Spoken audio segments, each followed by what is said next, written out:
revisando, estudiando.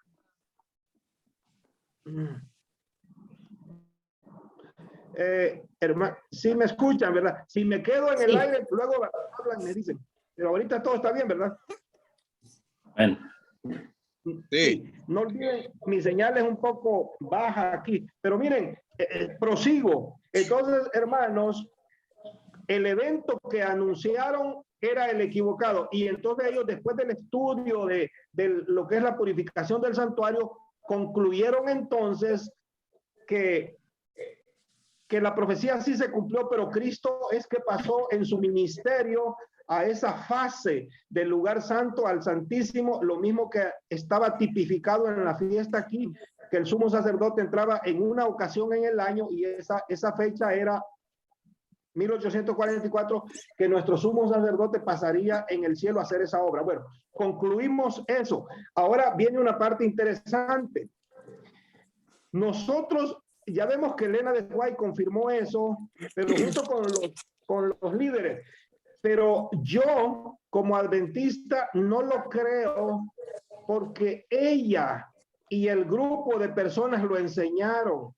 Yo tengo que confirmar que Cristo entró en el cielo en esta fecha. Adivinen por qué. Por la santa palabra de Dios. Y voy a decir lo siguiente.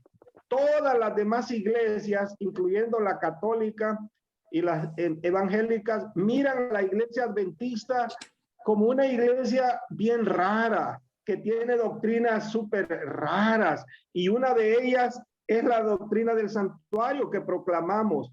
Y luego que agregan que nos chasqueamos. Ellos conocen la historia a su manera. Bienvenida, hermanita Marta, por ahí la villa. Y miren, ellos entienden lo del chasco a su manera para atacarnos. ¿Y saben qué dicen ellos? Ahora les voy a resumir en pocas palabras lo que nos dicen. La iglesia adventista, dice, es una secta y es la peor de todas. Tienen unas enseñanzas raras, dicen que no están en la Biblia. Y ellos dicen, conocen la historia de Elena White, y dicen que lo que nosotros enseñamos de la ley de Dios, bueno, el tema del santuario, dicen que la ley de Dios, del sábado, todas las doctrinas distintivas que nosotros predicamos, ellos se lo atribuyen a esa señora White, y dicen, ella es la que les enseñó todas esas cosas. Y luego que le agregan que ella cuando niña tuvo un accidente. ¿Cuántos oyeron que yo mencioné que ella en su niñez tuvo un accidente que ya no pudo seguir estudiando una carrera normal? Y algunos ¿saben qué dicen los detractores? No, esa señora padecía de ataques epilépticos, dicen, porque tuvo ese accidente de niña. Bueno, a manera de burla, pues. Y ellos dicen que el chasco nos descalifica, dicen ellos, porque ella fue la que enseñó eso. Miren lo que dicen, que cuando los mileritas pasó la fecha del chasco y estaban todos desmoralizados, todos desanimados, dicen que ella se le ocurrió la idea, dicen ellos, los que nos atacan, dicen que Elena de White fue la que les dijo, no estemos tristes, vamos a decir eso que hemos estudiado, dicen que ella lo inventó, vamos a decir que Cristo pasó en el santuario, etcétera, etcétera, lo que hoy conocemos, que ella fue la que, y entonces los demás dijeron, tiene sentido, vamos a decir eso. No se olviden, hermanos, que inmediatamente pasó el chasco. Elena de White tampoco sabía eso. Ella participó en el movimiento, tenía 17 años, era una jovencita, tenía 17 años cuando experimentó el chasco. El conocimiento del santuario vino después. Pero bien, la gente nos acusan que Elena de White es la fundadora, dicen, que ella nos enseñó todo. Ahora, hermanos, yo les voy a desafiar a ustedes. Si yo no les puedo probar por mi Biblia, si yo no les puedo probar por la Biblia que Cristo pasó al final de la profecía de los 2300 años al cielo, les vamos a pensar que tienen razón. ¿Ustedes están de acuerdo en el desafío? Vamos a decir que ella tiene razón, que ella inventó eso, porque hermanos, si ella lo inventó, entonces no estaría en la Biblia. Pero hermanos, si yo les puedo probar en la Biblia eso, entonces ella no inventó nada. Es un mensaje bíblico. ¿Están de acuerdo? Vamos a ir al punto. ¿Que quedó claro el acuerdo en que les estoy diciendo? Sí. Sí se entendió, ¿verdad? Sí. Ahora, atentos. El que quiera apuntar, hermano, yo veo esos que están apuntando, sería bueno que apunten. Vamos a mostrar por la Biblia que Cristo pasó al lugar santísimo del santuario al final de los 2300 años. No vamos a usar nada, ningún escrito de Elena de White para probar eso. Ya dijimos que yo tengo que, como adventista, yo tengo que hacer defensa a la verdad con solo la palabra de Dios. Vamos al primer pasaje que menciona esto, hermano. Vamos a ir al libro de Daniel. Hemos estudiado mucho el libro de Daniel, pero esta parte a propósito yo no la hice leer ni la expliqué. Libro de Daniel, capítulo 7. En el libro de Daniel, capítulo 7, vamos a leer desde el versículo 8 en adelante. Les va a sorprender, esto ya lo leímos de la cuarta bestia, versículo 8, vean lo que dice. Esta es la cuarta bestia, hermanos, que está describiendo Daniel, y dice: mientras yo contemplaba los cuernos, he aquí que otro cuerno pequeño salía entre ellos, y delante de él fueron arrancados 3 de los primeros, y he aquí que este cuerno tenía ojos como de hombre y una boca que hablaba grandezas. Versículo 9.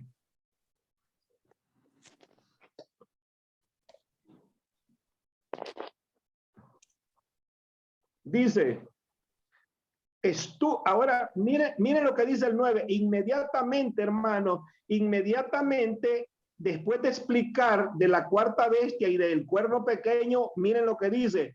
Estuve mirando, dice Daniel, hasta que fueron puestos, ¿qué cosa? Tronos.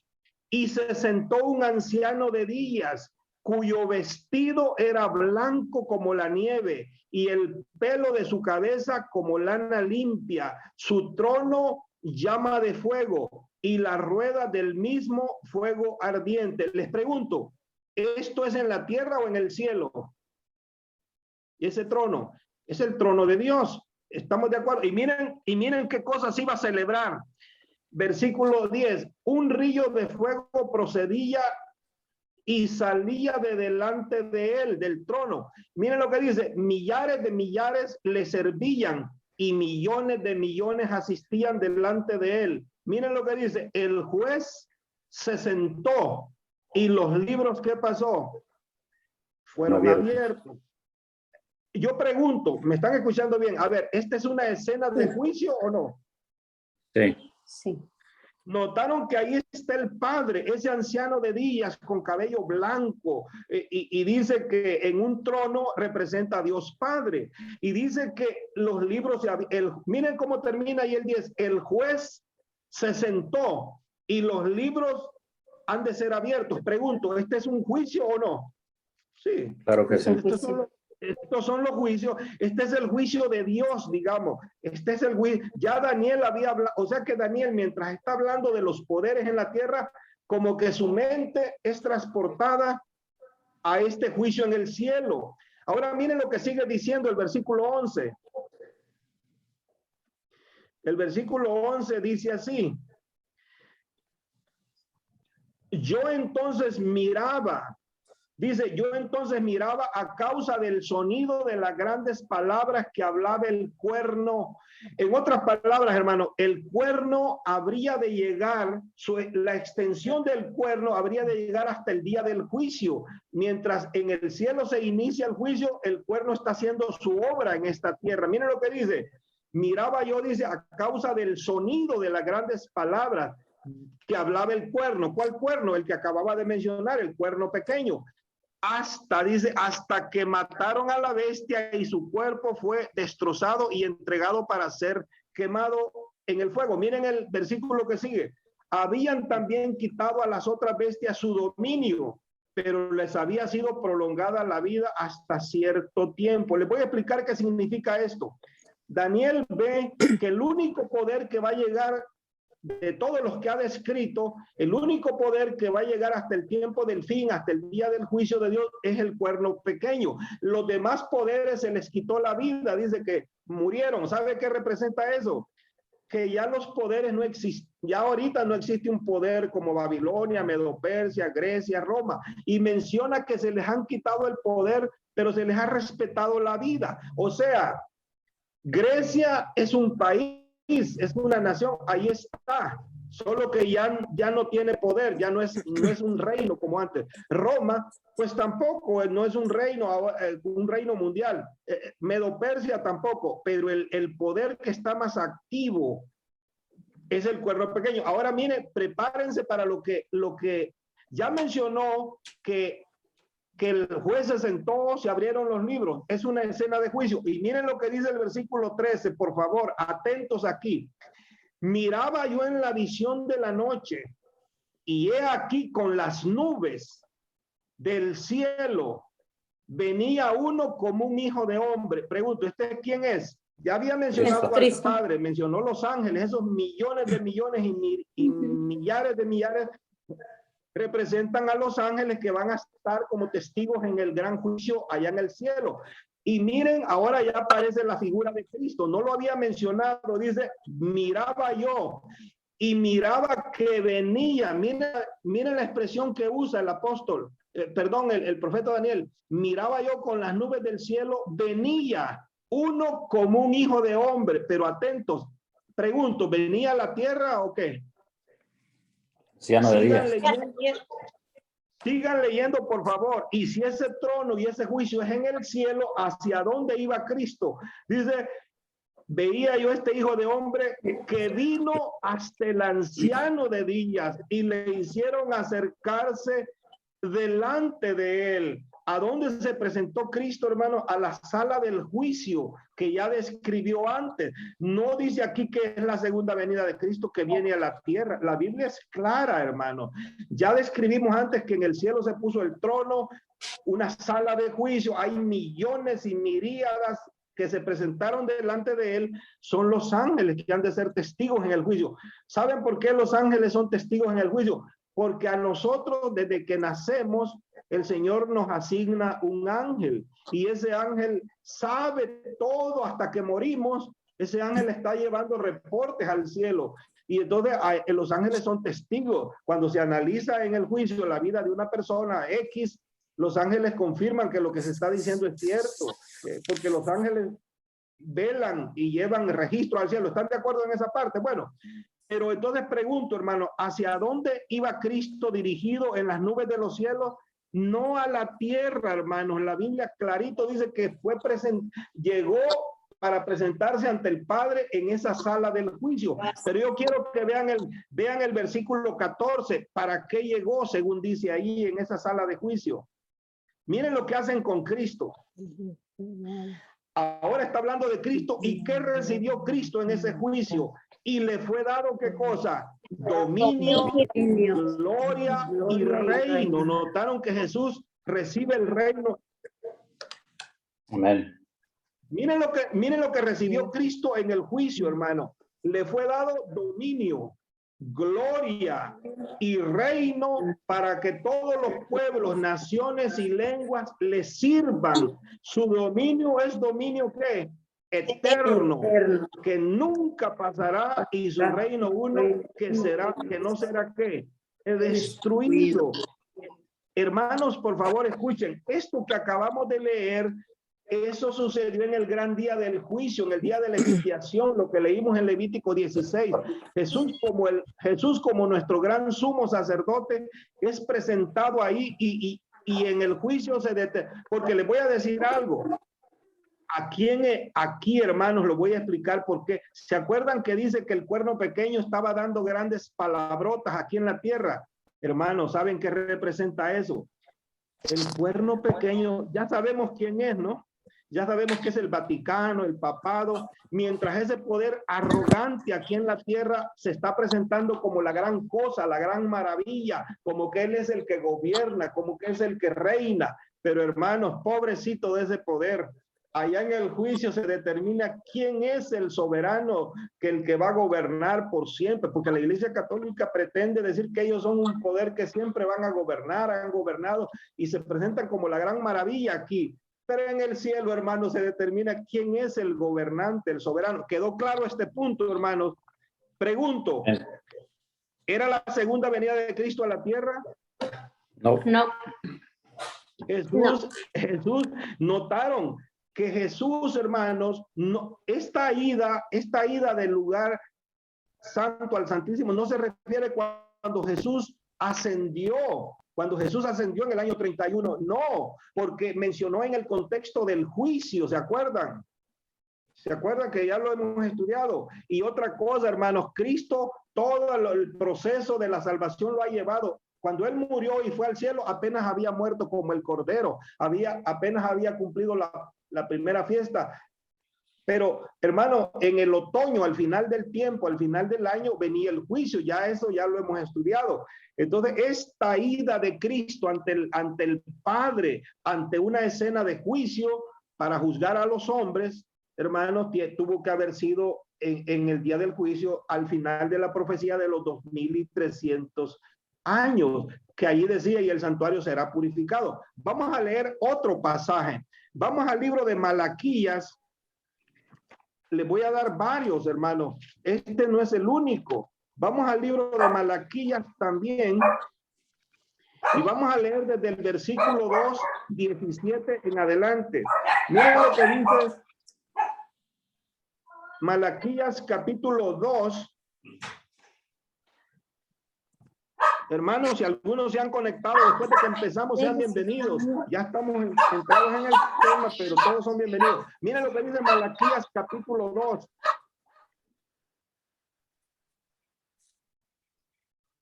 Miren lo que dice el versículo 17.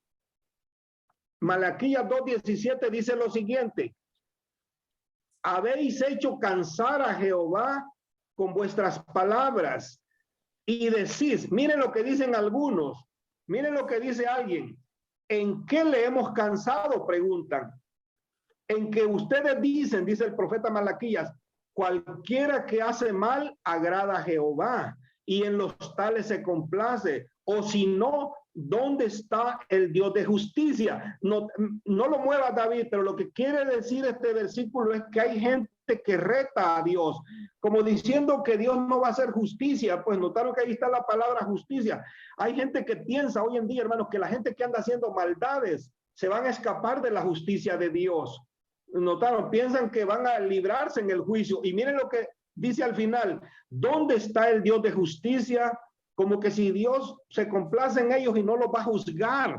Está hablando del juicio, ¿sí o no? De entrada. Ahora miren cómo empieza el capítulo 3, siguiendo ahí el siguiente versículo. Dice así: he aquí está la respuesta de Dios a esos que dicen, la gente que comete injusticia, pues se van a librar del juicio de Dios. No, hermanos. Miren lo que dice: he aquí, declara el Señor ahora por el profeta, yo envío mi mensajero, dice, el cual preparará el camino delante de mí. Y miren lo que dice: y vendrá, ¿qué palabra usa? Súbitamente. Súbitamente, un sinónimo sería repentinamente. Notaron que entraría repentinamente. ¿A dónde? A su templo. A su templo. Notaron que ahí dice otra vez la palabrita, vendrá, dice súbitamente, pero ¿a dónde habría de ir? A su templo, el Señor a quien vosotros buscáis. Y ya van a ver a qué va a entrar al templo, nos va a explicar qué obra va a ir a hacer al templo. Y también le llama el ángel del pacto. Ustedes saben que Cristo es el que se comprometió en el pacto de salvarnos. Miren lo que dice: y el ángel del pacto a quien vosotros deseáis, he aquí viene, dice, ha dicho Jehová de los ejércitos. Y miren para qué habría de venir al templo, versículo 2.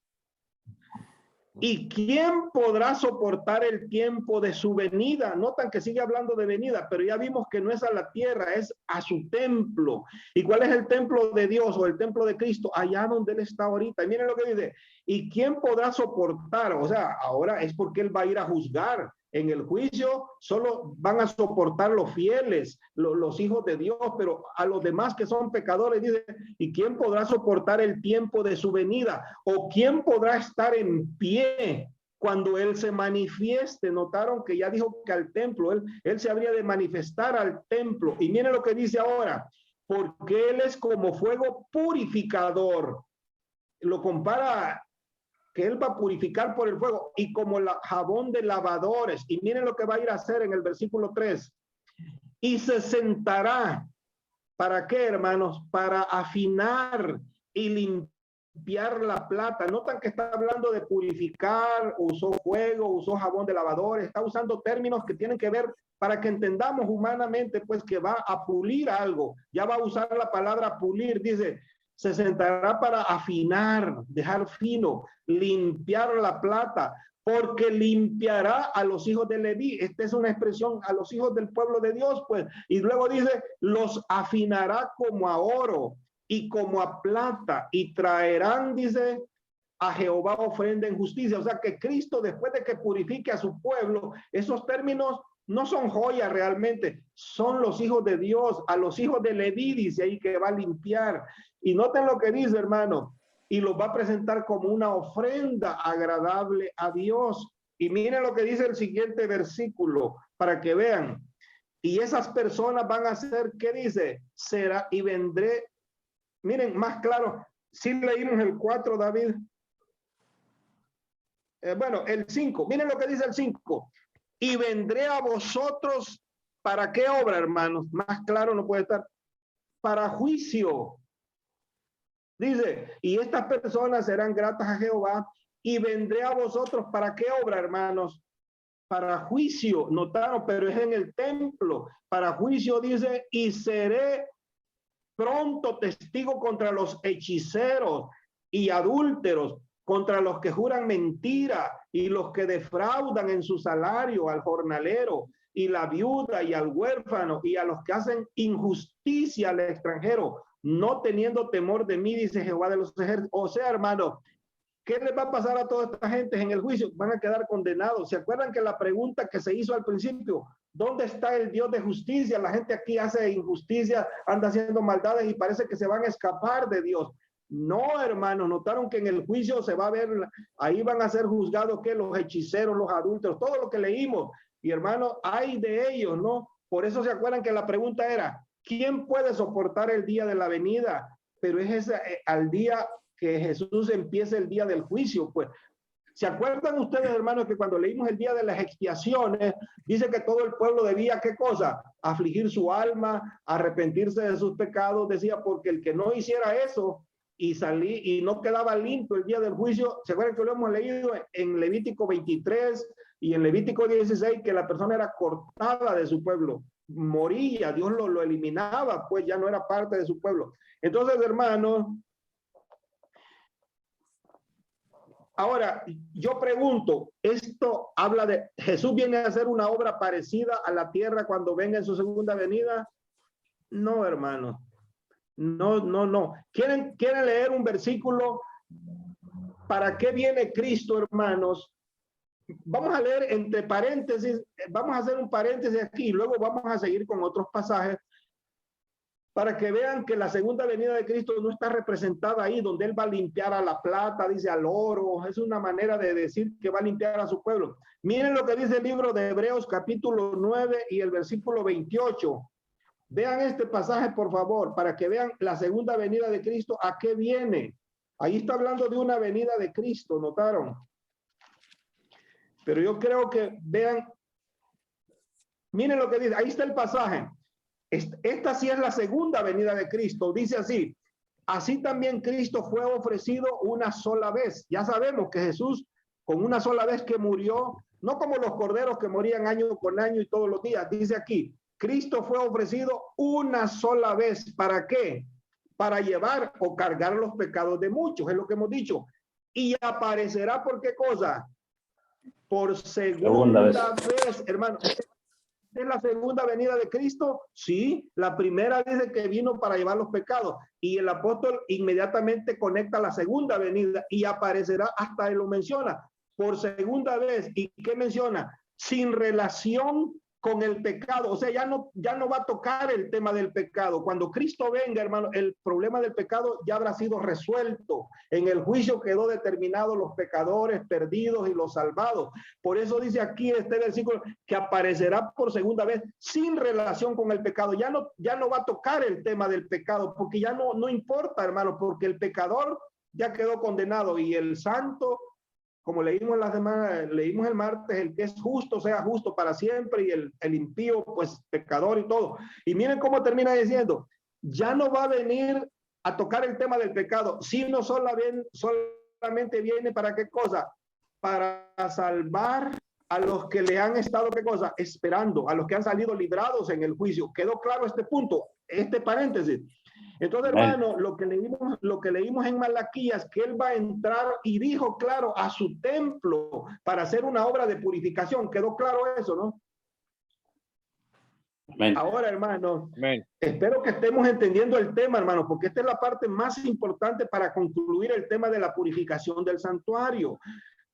Y miren que estamos usando la Biblia, no estamos usando, Elena de White confirma todo esto, pero eso es aparte. Pero si yo no lo puedo encontrar en la Biblia, puedo decir que son ideas de ella. Ahora, si ella confirma todo esto en sus libros, pero yo lo estoy sacando de la pura Biblia. Ustedes, entonces le damos la razón a ella. Ella está en lo correcto al explicarlo también. Ahora, hermanos, yo quiero que volvamos al capítulo 10 del Apocalipsis. Saben que nosotros ya lo estudiamos en el contexto de lo dulce y lo amargo, pero no explicamos otras cosas que quedaron escritas allí. ¿Se acuerdan que estudiamos, hermanos, de lo dulce y lo amargo? Y quedaron otras cosas que hoy las voy a explicar. Miren lo que dice el versículo 4. El versículo 4 se menciona, hermanos. Y si hay una pregunta, hermano, manténgala y la hace, o me puede interrumpirla si no va entendiendo, pero espero que escuchen toda esta explicación y después me hacen las preguntas mejor. Miren lo que dice así, hermano. Cuando los 7 truenos hubieron emitido sus voces, yo iba a escribir, pero oí una voz del cielo que me decía, sella las palabras, las cosas, no las de los 7 truenos y no las escribas. O sea que el profeta y el apóstol Juan entendió el problema, pero no se le permitió escribirlo. Y miren lo que dice el versículo 6.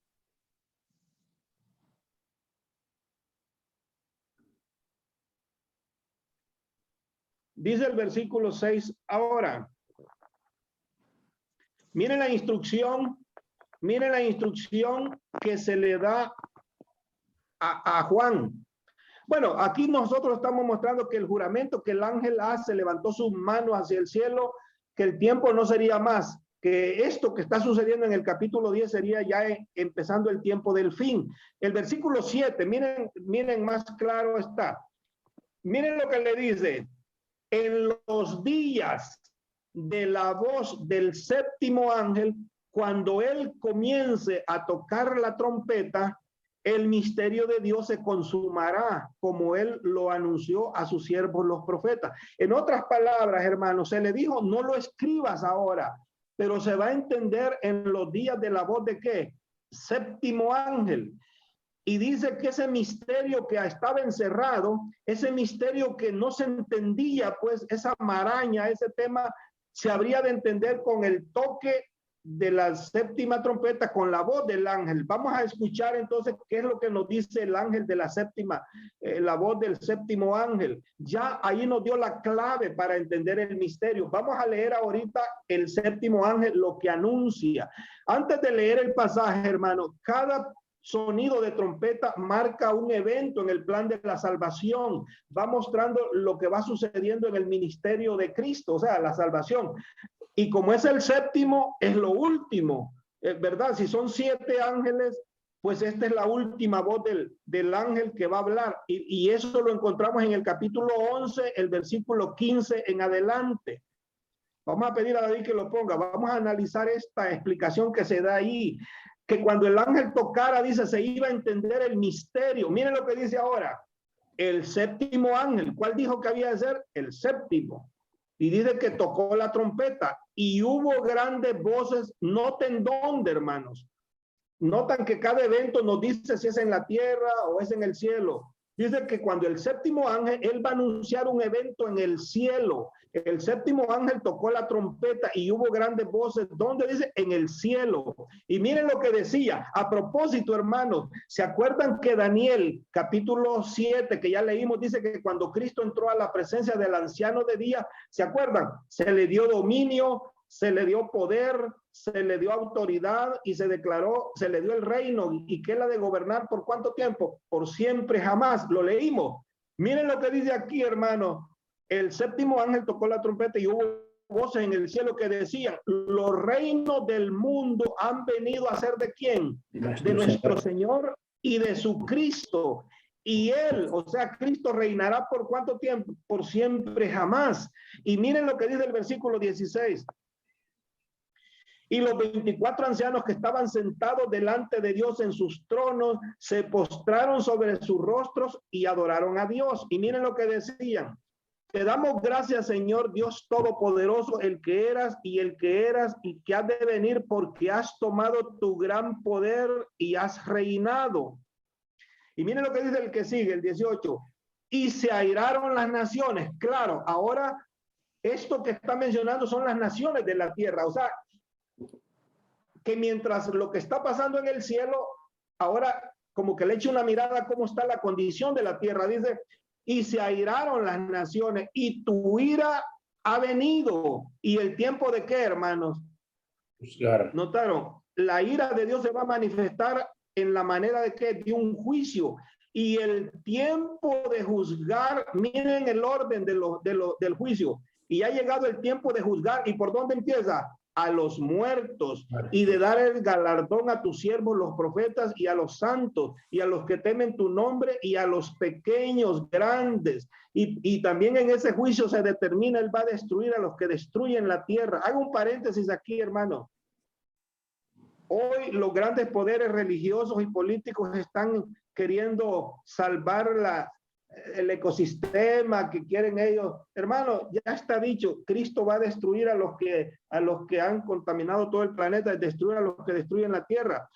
Dios es el único que puede purificar esto con el reino de Cristo. Pero hermanos, ahora nos va a explicar en qué parte del cielo específico. Ya nos mencionó en el versículo 11, vi señales en el cielo. Ahora el 19 es categórico, hermanos. Miren en qué parte del cielo se está haciendo esto. Y el templo de Dios fue abierto en el cielo. ¿Y qué cosa se vio ahí, hermano? El arca de su pacto se veía en el templo y hubo relámpagos, voces, truenos, un terremoto y grande granizo. O sea, son los eventos. Hermanos, ahora sí, no quedó duda. Les hago la pregunta. Por eso es importante conocer la estructura del santuario, dónde se encontraba en el santuario terrenal. Pensemos primero, porque el terrenal era una copia del de arriba. Entonces, hermanos, tanto en la tierra como en el del cielo, habían dos compartimientos, hemos dicho, uno el lugar santo y el otro ¿qué? Lugar santísimo.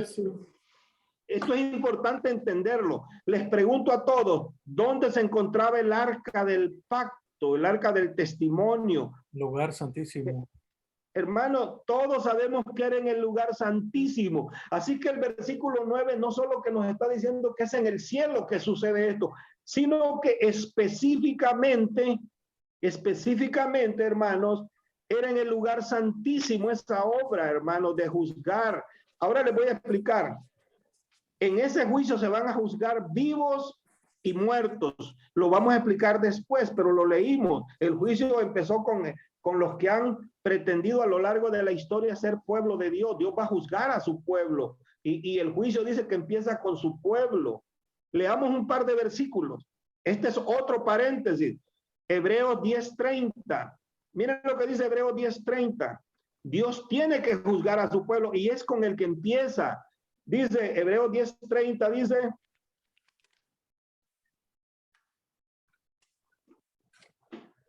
pues conocemos al que dijo, mía es la venganza. O sea, Dios es el que va a hacer justicia, pues yo daré el pago, dice el Señor. Y otra vez, otra escritura que dice, el Señor juzgará ¿a quién? A su pueblo. Y miren con quién empieza el juicio. Primera de Pedro, capítulo 4, versículos 17 y 18. Para que vean, hermanos, estamos usando la pura Biblia para mostrar estas cosas. Miren lo que dice Primera de Pedro 4, 17. Si alguno está apuntando, hace bien, hermano, porque este estudio le va a quedar para que un día él pueda defender estas cosas también. Dice, porque es tiempo de que el juicio, ¿qué cosa dice? Comience, notaron, comience por la casa de Dios. Y agrega, y si primero comienza por nosotros, ¿cuál será el fin de aquellos que no obedecen al evangelio? En otras palabras, Dios va a juzgar a su pueblo primero y aún al pueblo lo va a limpiar. Al que no sirve lo va a dejar. ¿Y qué será cuando ya juzgue propiamente a los impíos que no son pueblo de Dios? Ya, imagínense. Por eso dice ahí, ¿en dónde aparecerá el impío y el pecador? Si el justo con dificultad se salva. Notaron que claro. Pregunto, hermano, cuando dice en Apocalipsis capítulo 11 que estábamos viendo y dice que el juicio comienza por los muertos, notaron que decía, pero es el pueblo de Dios que está muerto, porque como el juicio es en el tiempo del fin y el pueblo de Dios ya murió, los que han muerto en los siglos y en las épocas pasadas, con ellos empieza el orden. Pero una vez terminado el juicio de los muertos, pasa, ¿qué creen ustedes? Pasa con los que estemos vivos. Más adelante explico esto, pero ahorita estamos en los versículos que mencionan de ese juicio en el cielo. ¿Y quién es el principal ahí? Es Cristo. Hermanos, no sé si, déjenme revisar un detalle. Vuelve a poner David Apocalipsis 11, versículo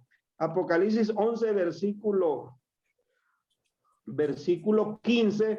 Otra vez mencionaba que ahí en ese juicio, ahí está Cristo, porque alguien dice, bueno, en ese juicio en el cielo, ¿aparece Cristo, sí o no? El séptimo ángel tocó la trompeta y hubo grandes voces en el cielo que decían, los reinos del mundo han venido a ser ¿de quién? De nuestro Señor y de su Cristo. Ahí está Cristo como el gran protagonista. La persona central del juicio es Cristo, porque Él dio su vida por su pueblo y Él los representa y los está representando, hermano, y ahí se determina, como dijo en Daniel, que Él va a recibir reino, dominio, honra, gloria, todo lo que usted me diga, y que es el único que debe gobernar. Aquí repite la misma idea. Dice, los reinos han llegado a ser ¿de quién? De Cristo. Y dice, y Él reinará por los siglos de los siglos. El mismo lenguaje. Pero hermanos, ahora viene la parte más importante de esto, por favor. Como que quisiera verles los rostros, porque me gusta más verlos. Si quitas el pasaje de David, miren, hermanos queridos, la parte que viene es más importante de lo que ya explicamos. Volvamos al capítulo 10. Volvamos al capítulo 10, hermanos, de Apocalipsis. Ahí todavía hay más información.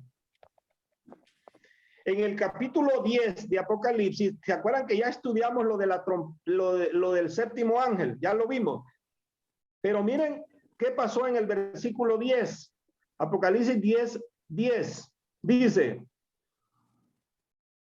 y yo tomé el librito, dice, entonces tomé el librito de la mano del ángel y lo comí. Es Juan. Juan representa al pueblo de Dios pasando por esta experiencia, los que habrían de vivir en el tiempo del fin.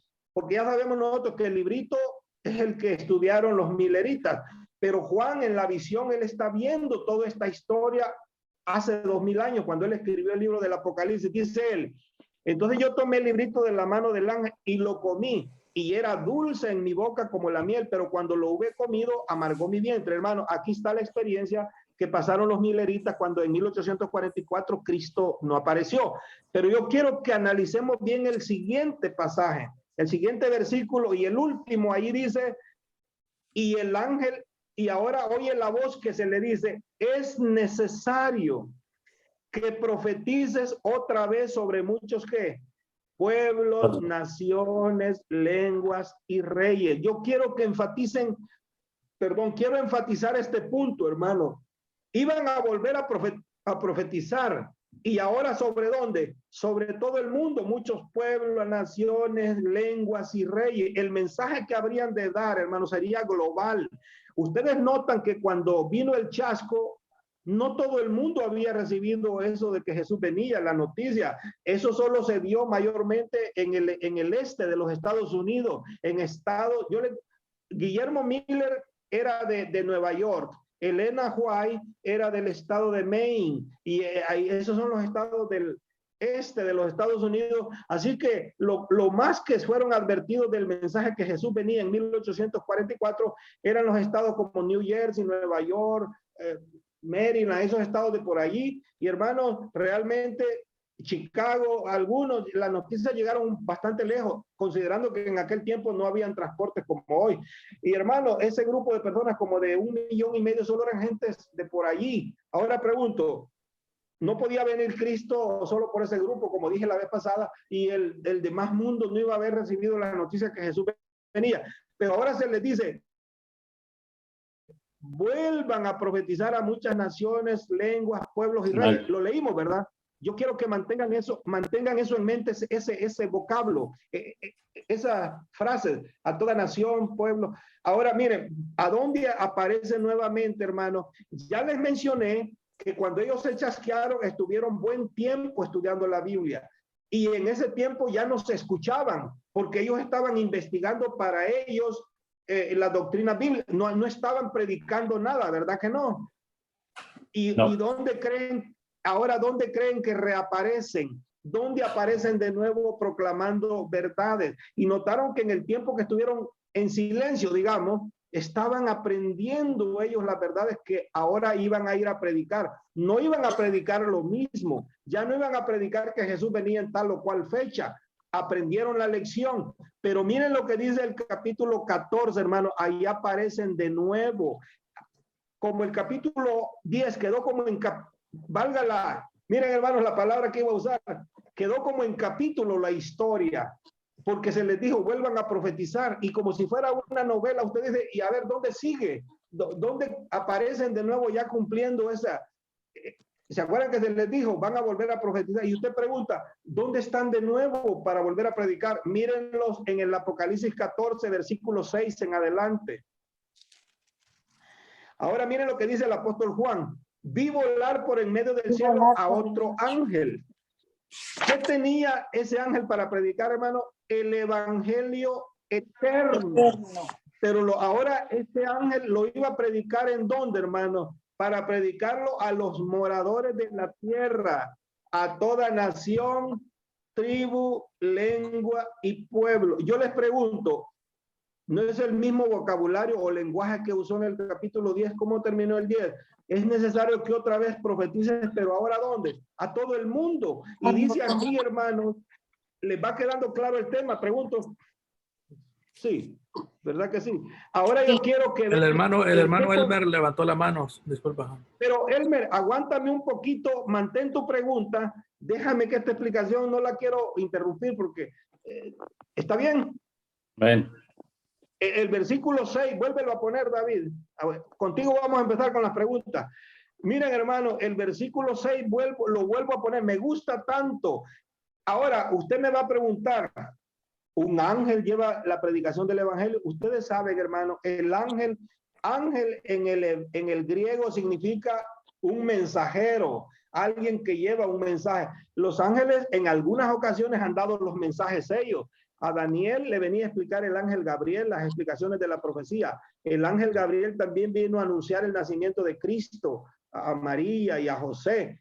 Pero el evangelio propiamente lo predica la iglesia del Señor y se le llama, está representado por un ángel. No se olviden, hermanos, que el Apocalipsis usa un lenguaje simbólico. ¿Estamos de acuerdo? Ese ángel es un símbolo de la iglesia de Dios, porque ¿a quién le asignó la predicación el Señor? ¿Se acuerdan que Cristo dijo, vayan a todo el mundo y prediquen el evangelio a toda nación, tribu? Allá Jesús también les dejó a los discípulos que fueran a todo el mundo a predicar. Ahora el ángel dice que es aquí Apocalipsis que el ángel lleva el evangelio. Es la iglesia, son aquellos que quedaron chasqueados en 1844, pero más adelante aparece. Pero se van a sorprender el versículo 7, cuál es el mensaje específico que tienen que dar. Es Dios el que les dice, diciendo a gran voz, miren cómo aparecieron, cómo surgieron en la historia otra vez, qué es lo que van a predicar ahora a gran voz. Van a decir, temed a Dios y dadle gloria, porque la hora de qué, hermano? Del juicio ha llegado. Fíjense lo que declara el mensaje que tienen que dar aquellos que quedaron chasqueados. Teman a Dios, le van a decir al mundo, y dadle gloria a Dios, porque la hora de su juicio no dice va a comenzar, ha comenzado, y tenemos que adorar a aquel que hizo el cielo, la tierra, el mar y la fuente de las aguas. O sea, hermano, que ya para el tiempo del fin hay que adorar verdaderamente a Dios para ser salvos, mayormente que el juicio, ¿qué cosa? Ya ha comenzado. Y yo les pregunto algo, queridos hermanos, ¿por qué el mensaje es específico? La hora del juicio ha llegado. Les voy a decir por qué. Porque esta gente que está dando el mensaje ya conoce todo el tema del juicio. Ya le puede decir a la gente, el juicio ha comenzado. Y si la gente pregunta, ¿y cómo tú sabes? ¿Y cómo puedes saber tú que ya empezó? Entonces, esta iglesia le declara al mundo, empezó en 1844. Ya entendieron la verdad que Cristo no habría venido a la tierra, sino que pasó del lugar santo al santísimo para hacer esa última obra de intercesión por el hombre y después ha de venir. Por lo tanto, la gente debe de adorar al verdadero Dios. Pregunto, hermano, hasta aquí, a ver, haz tu pregunta, Elmer. Ya lo respondió, hermano. No era pregunta, era nomás quería que explicara lo respecto al ángel. O sea, que sí no se está refiriendo a un ángel literal, sino es un ángel simbólico que lo representa la iglesia que iba a dar el mensaje del evangelio eterno. Y sabemos que esa iglesia es la única que tiene este mensaje y es la iglesia adventista. O por sea, lo que estamos estudiando. Y notaron claro. Gracias, Elmer, y notaron que el contexto del ángel que lleva el evangelio estaba en Apocalipsis 10, donde se les dijo, vuelvan a profetizar a muchas naciones, tribus, lenguas y pueblos. Y allá no eran ángeles literales, eran personas, eran los mileritas, pues, y de ahí surge la iglesia adventista a través de este estudio.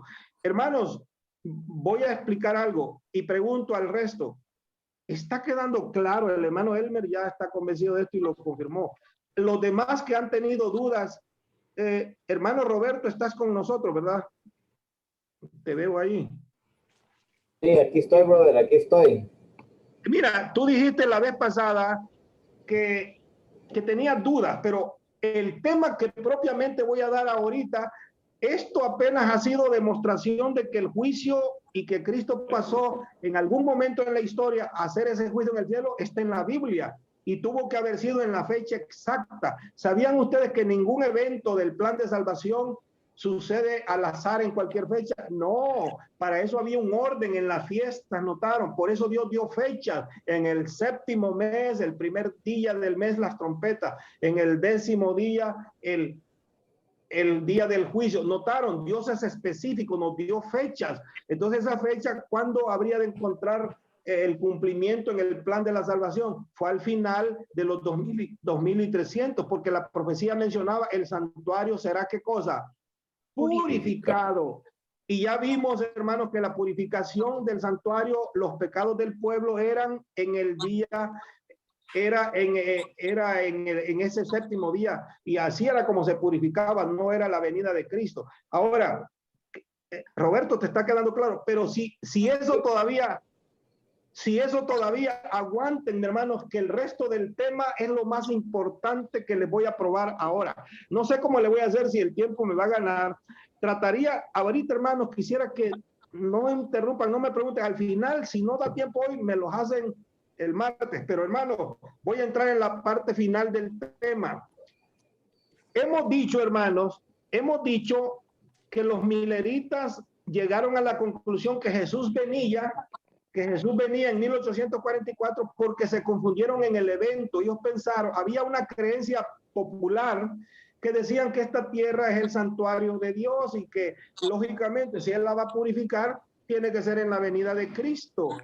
Todo el mundo podría pensar eso, y Guillermo Miller, el primero que empezó a investigar este tema, él concluye en eso, es que Cristo viene.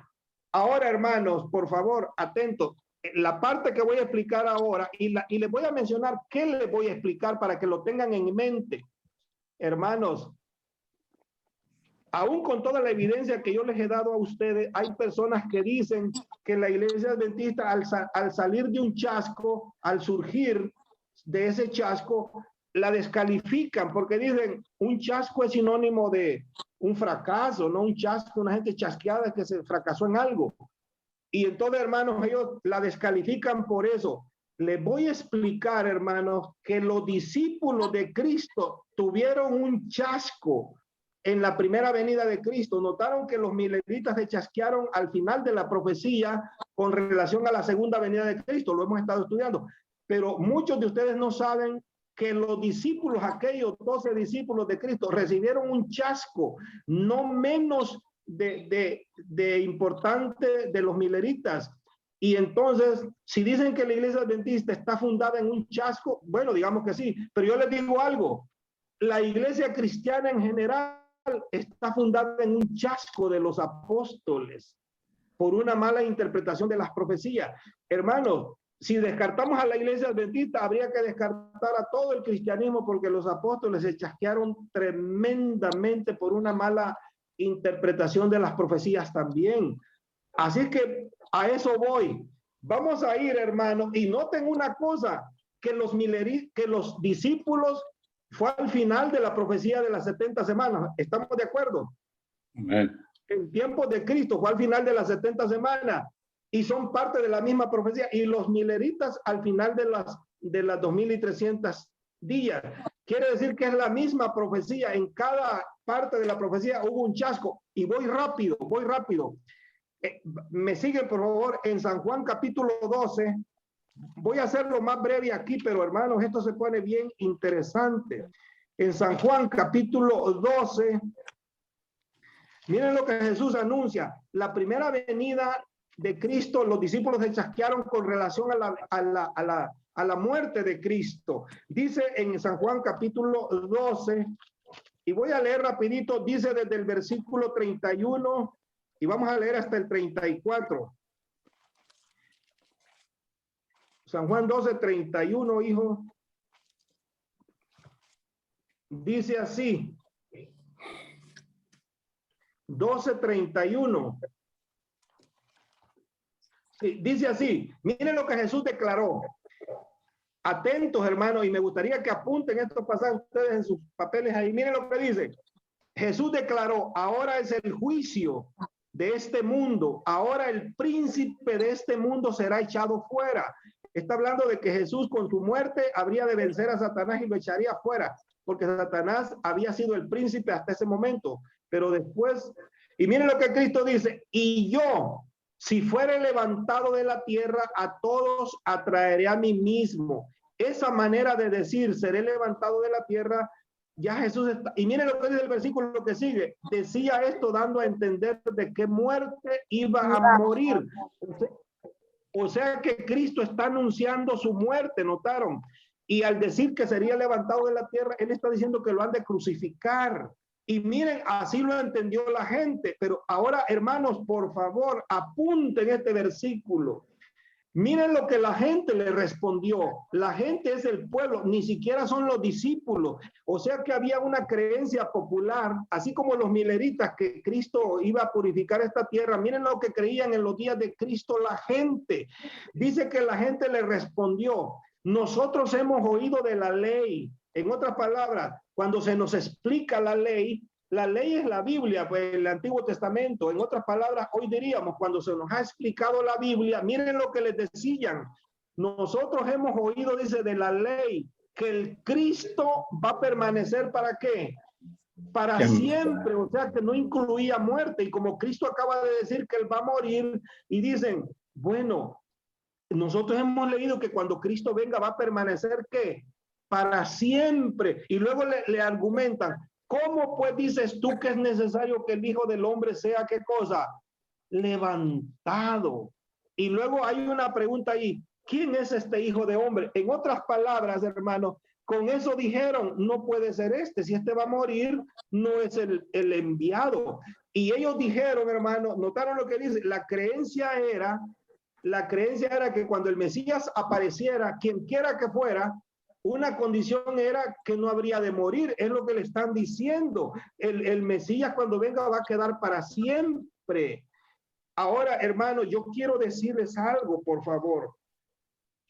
Vamos a usar los versículos que ellos vamos a usar los versículos que ellos usaban del Mesías cuando viniera. Cuando él viniera, ¿qué pasajes se usaban? Vamos a leer el Salmo 110:4. Vamos a usar unos 3 pasajes para que vean en qué estaban torciendo las escrituras. No entendían ellos estos pasajes. Salmo 110:4, ¿qué dice? Miren lo que dice el Salmo 110:4. Ellos interpretaban este versículo. Miren lo que dice: juró Jehová y no se arrepentirá. Tú eres sacerdote, ¿para qué?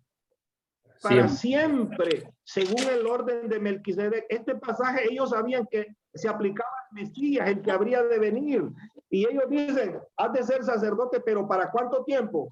Para siempre. Ahora, hermano, ellos no entendían este pasaje, pensaban que el para siempre significaba que una vez que llegara, iba a empezar a gobernar en esta tierra con su reino aquí. Vamos a leer otro pasaje, Daniel 2:44. Ya Daniel había hablado de, ¿se acuerdan que Daniel habló de la serie de reinos que habría y el final era el de Cristo? Miren lo que dice Daniel 2:44. Gracias, David, por ayudarnos acá. Dice: y en los días de estos reyes, el Dios del cielo levantará, ¿qué cosa? Un reino que no será jamás, ¿qué cosa? Destruido, ni será el reino dejado a otro pueblo. Desmenuzará y consumirá a todos estos reinos, pero él va a permanecer, ¿qué? Para siempre. Notaron que una vez que el reino de Dios se estableciera, iba a permanecer para siempre. ¿Cómo que iba a morir? O sea que no, la muerte no la incluyen allí. Vamos a leer otro. Daniel 7:27.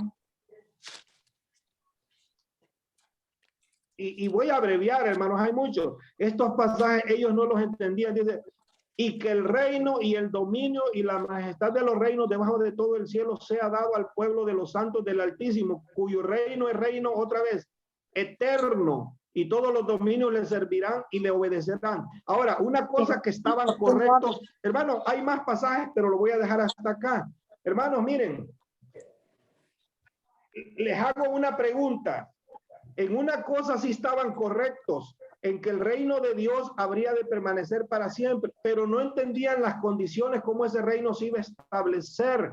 Ellos pensaban que de una vez que viniera se lo aplicaban al Mesías, pero una vez que viniera, hermanos, ellos habrían de permanecer en ese reino, que era un reino que no tendría fin.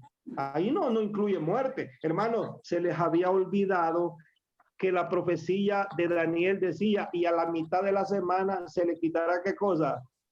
¿Notaron? Hermano, ustedes me dirán de Guillermo Miller, que él, aunque el versículo decía el día y ni la hora, nadie la sabe, no obstante, él pasó por alto eso y dijo que Jesús venía en 1744. La gente del tiempo de Cristo, hermano, ¿acaso no decía Daniel: a la mitad de la semana 70 se le quitará, ¿qué cosa? La vida. Hermano, Jesús les está diciendo la verdad. Es necesario que el Hijo del Hombre muera, pero ellos no lo entienden. ¿Saben por qué, hermanos? Porque ya tenía, yo voy a decir un paréntesis aquí muy interesante. ¿Saben ustedes que hay mucha gente religiosa, y lo digo con respeto esto, que lo primero que aprendieron fueron las doctrinas equivocadas, y cuando llega la verdad cuesta, como vamos a ver ahorita, aunque la verdad es clara, la gente dice, lo escuchan a uno y dicen: no, pero es que así aprendí, así creo yo. Y generalmente, hermano, lo primero que se aprende es lo que más queda en la cabeza, ¿sí o no? Si lamentablemente fue un error que usted aprendió primero, cuando llega la verdad es difícil que usted saque aquel error para dejar la verdad. Lo ideal es aprender la verdad de una vez. Y ya van a ver, hermanos, miren, lo voy a llevar a un relato. Vamos a ir a San Juan capítulo 4. Perdón, no San Juan, San Lucas. Vamos a Lucas 4 y el verso 16 en adelante.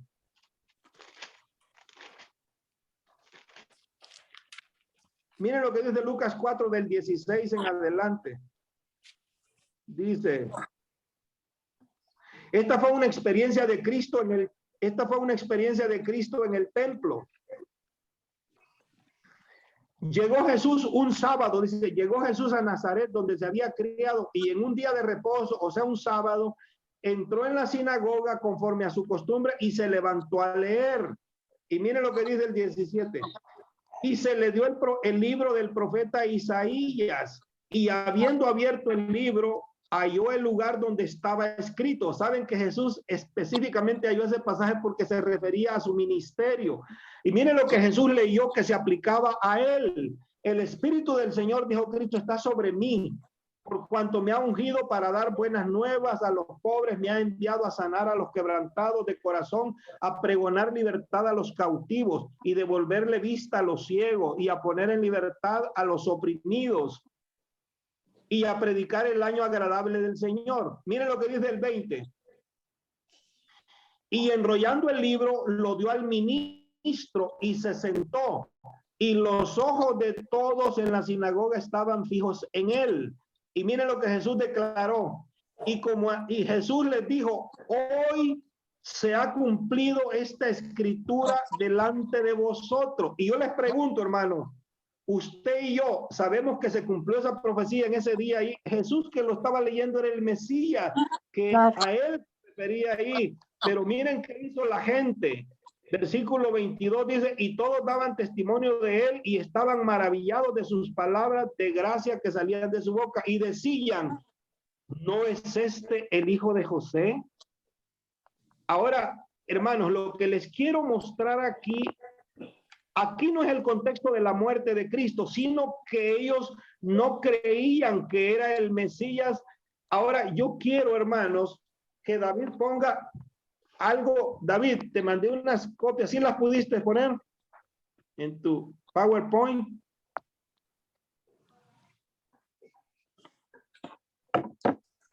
Miren lo que Elena, aquí lo tengo yo, si David no lo pone, hermano, aquí tengo el libro llamado El deseado de todas las gentes. Permítanme. Miren, hermanos, este párrafo, Elena de Guaya escribió esto, aquí tengo el libro yo y hace poquito saqué las citas para mandárselas a David para que las leamos todos. Dice así, dice, durante la niñez y juventud, David, pero esa es la primera en el orden que te mandé 3. No hay otra ahí que habla del comienzo del capítulo, es un capítulo que se llama, el capítulo es el capítulo 24 que se llama, ¿no es este el hijo de José el carpintero? Oh, sí, ese es, pero no copié el primer parrafito que dice que está basado en Lucas. Sí, no, el título. A ver, miren lo que dice allí. A ver, David, me ayudas, léelo tú y pones los siguientes. Dice, durante su niñez y juventud, Jesús había adorado entre sus hermanos en la sinagoga de Nazaret. Desde que iniciara su ministerio había estado ausente, pero ellos no ignoraban lo que le había acontecido. Cuando volvió a aparecer entre ellos, su interés y expectativas se avivaron en sumo grado. Allí estaban las caras familiares de aquellos a quienes conociera desde la infancia. Allí estaban su madre, sus hermanos y hermanas, y todos los ojos se dirigieron a él cuando entró en la sinagoga el sábado y ocupó su lugar entre los adoradores. En el culto regular del día, el anciano leyó de los profetas y exhortó a la gente a esperar todavía al que había de venir, al que iba a introducir un reino glorioso y desterrar toda la opresión. Repasando la evidencia de que la venida del Mesías estaba cerca, procuró alentar a sus oyentes. Describió la gloria de su advenimiento, recalcando la idea de que aparecería a la cabeza de ejércitos para librar a Israel. Cuando un rabino estaba presente en la sinagoga, se esperaba que diese el sermón, y cualquier israelita podía hacer la lectura de los profetas. En ese sábado se pidió a Jesús que tomase parte en el culto. Se levantó a leer y fuele dado el libro del profeta Isaías. Según se lo comprendía, el pasaje por él leído se refería al Mesías. El Espíritu del Señor es sobre mí por cuanto me ha ungido. David, no escuché una...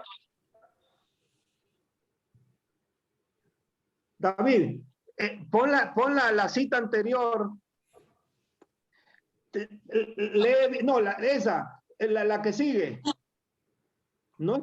Miren lo que dice ahí en la que sigue, hermano. Dice, en el culto, dice, el rabino que estaba dirigiendo, porque Jesús no era el que dirigía, a él se le dio el libro, el ministro que estaba dirigiendo el culto ese sábado. Miren lo que les predicó antes que Jesús leyera. Dice así, en ese culto familiar, dice, regular, el anciano leyó de los profetas y exhortó a la gente a esperar todavía el que había de venir, al que iba a introducir un reino glorioso y desterrar toda la opresión, o sea, los romanos que los oprimían.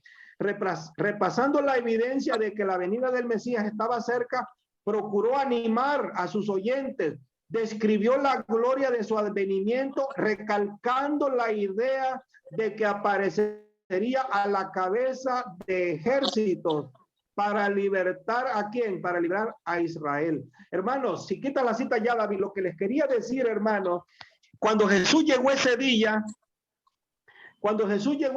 al templo, un sábado, a propósito leyó, porque el concepto general que tenían todos era que cuando el Mesías viniera, lo venía a liberar de un yugo romano, de que los romanos estaban gobernando en ese tiempo y que ese Mesías sería un guerrero, como un Alejandro el Grande, como un gran guerrero, un conquistador que los iba a alistar en un ejército y iban a ver, en otras palabras, hermanos, la confusión de ellos era que los venía a librar de un poder humano, de un poder opresor. Pero yo pregunto, hermano, ¿el Mesías de qué los venía a liberar? Del pecado, de otra cosa, notaron, hermanos. Quedó claro hasta que este punto, pero ahora vamos a la parte principal. Los discípulos, hermanos, como eran parte del pueblo, al oír estos comentarios, ellos aprendieron así que Cristo, el Mesías, cuando viniera, habría de llevarlos a la conquista, pues inmediata. No entendieron la naturaleza del reino de Cristo. Estamos captando el punto, hermano. Ahora me voy a referir a los discípulos, porque la gente creía así, pero los discípulos son parte de la iglesia primitiva, ¿estamos de acuerdo? Los discípulos todos son, si nosotros leemos en Efesios capítulo 2 y el versículo 20, miren lo que dice Efesios 2:20 y el 21. ¿Quiénes son el fundamento de la iglesia cristiana? Son los apóstoles. Miren lo que dijo el apóstol Pablo. ¿Quiénes son los que son el fundamento de nuestra fe cristiana? Les dije, ¿qué les dije? Efesios 2:20. Miren lo que dice Efesios 2:20 y 21, creo. Pero ahorita lo vemos. Miren lo que dice. Edificados, ¿qué cosa? Sobre el fundamento de los apóstoles y profetas, siendo la principal piedra del ángulo Jesucristo. La iglesia, hermanos, tiene a Cristo como el fundamento, pero ¿quiénes fundaron? ¿Quiénes son los cimientos de los apóstoles? Ahora, hermanos, rapidito, en el tiempo que me queda, ahora veamos la experiencia de los apóstoles. Vamos a ir a Mateo 16. Mateo 16, rapidito. Esta es la parte final ya y se van a sorprender, hermanos. En Mateo 16, miren lo que dijo Pedro. Dice, aquí dice en el versículo 17, Pedro, miren lo que le dice a Cristo. Bueno, el versículo 16, por favor, el anterior, hijo. El 16, miren la confesión de Pedro hacia Cristo. 16, hijo.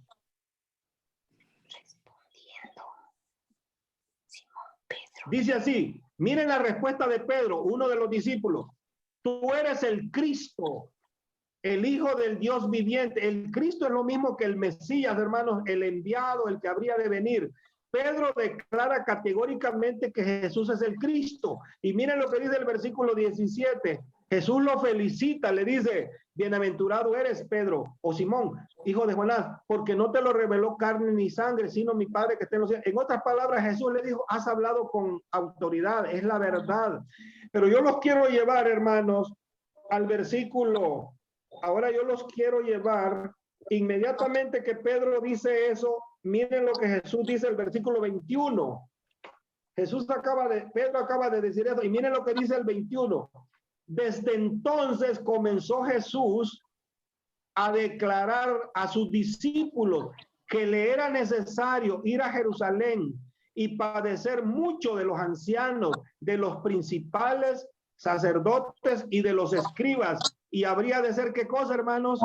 Muerto. Y resucitar, ¿qué cosa?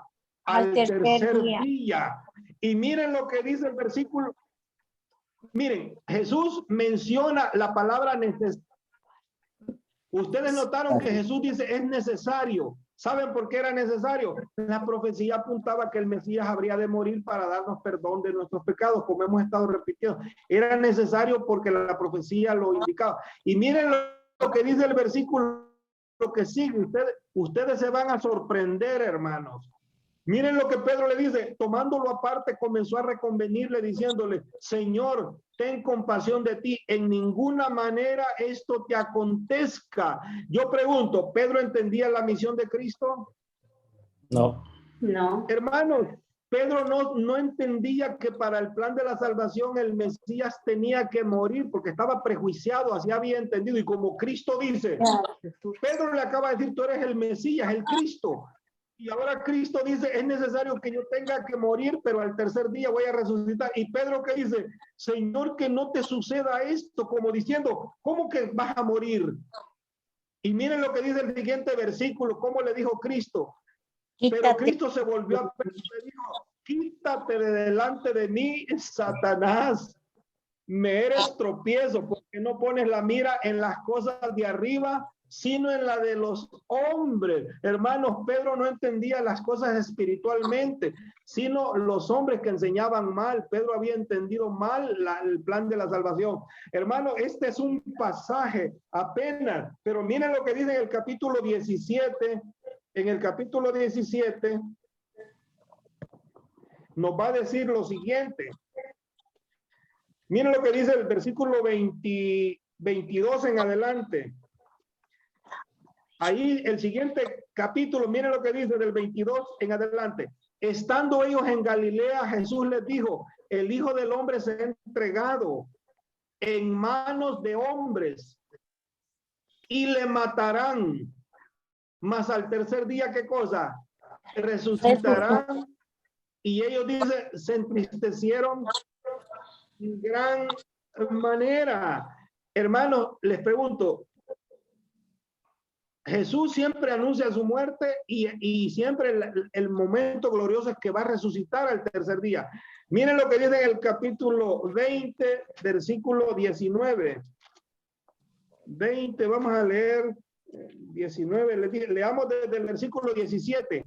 Perdón, David, 20, 17 dice, y fíjense, hermanos, que cada vez en mi Biblia, Jerusalén. En mi Biblia siempre dice Jesús vuelve a anunciar. Subiendo Jesús a Jerusalén, tomó a sus 12 discípulos aparte en el camino y les dijo, miren lo que Jesús les va a decir. He aquí, subimos a Jerusalén y el Hijo del Hombre será entregado y los principales sacerdotes y los escribas, dice, y le condenarán, ¿qué cosa? A muerte. ¿Y qué dice el 19? Y le entregarán a los gentiles para que le escarnezcan, le azoten y le crucifiquen, mas al tercer día que va a resucitar. Vamos a ir al libro de Marcos, capítulo 9, para que vean, esto es consistente. Jesús les dice un montón porque se le acercaba el tiempo también, hermano, ya Cristo está hablando mucho de su muerte, porque ahora yo quiero decirle algo, ahorita a ver si me va a dar el tiempo, pero miren, hermanos, lo que dice, les dije Marcos capítulo 9, pero dejen ver, capítulo 10, perdón, capítulo 10, Marcos 10. Notaron que ahora a los discípulos los anda instruyendo Jesús. Dice Marcos 10, versículo 32, dice, A la región y el otro